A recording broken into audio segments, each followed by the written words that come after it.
और मांस का व्यापार।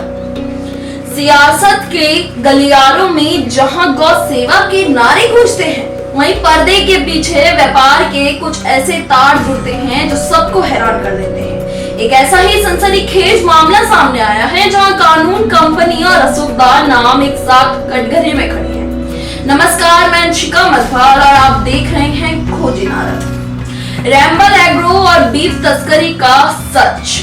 महाराष्ट्र पुलिस ने हाल ही में रैंबल एग्रो एंड फूड्स कंपनी का एक ट्रक पकड़ा है जिसमें बीफ यानी गौमांस होने का संदेह है। इस घटना ने एक बड़े राजनीतिक विवाद को जन्म दे दिया है, क्योंकि इस कंपनी के तार कथित तौर पर हैं केंद्रीय मंत्री नितिन गडकरी और उनके परिवार से जुड़े होने का दावा किया गया है। नितिन गडकरी जो खुद परिवहन मंत्री है, ट्रक पकड़े जाने के बाद कंपनी ने दावा किया है कि ये गौमांस नहीं बल्कि भैंस का मांस यानी कारा बीफ है। हालांकि संदेह तब गहराया जब ये पता चला कि मांस हैदराबाद से मुंबई ले जाया जा रहा था, लेकिन उस पर सर्टिफिकेट उत्तर प्रदेश के अलीगढ़ के पशु चिकित्सा अधिकारी का लगा हुआ था। कंपनी के पास हैदराबाद के स्थानीय पशुपालन विभाग का एक अनिवार्य सर्टिफिकेट मौजूद नहीं था। न्यायाधीश ने भी टिप्पणी की कि कंपनी के पास ये साबित करने के लिए ठोस सबूत नहीं है कि मांस वास्तव में भैंस का ही है। लॉजिस्टिक और फील्डिंग रिपोर्ट्स के अनुसार रैंबल के लॉजिस्टिक संचालन को कथित तौर पर नितिन गडकरी के परिवार के स्वामित्व वाली कंपनी द्वारा फंड दिया जाता था। इसके बदले में मांस व्यापार से जुड़ी कंपनियों के शेयर धारकों ने गडकरी के बेटे द्वारा संचालित कंपनी सियाम एग्रो कैपिटल में निवेश किया था।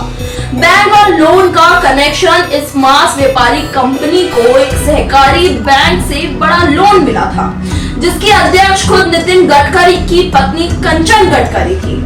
रैंबल के प्रबंध निदेशक महेश कुमार बालकृष्ण पिल्लई का संबंध गडकरी की कंपनी से बताया जा रहा था।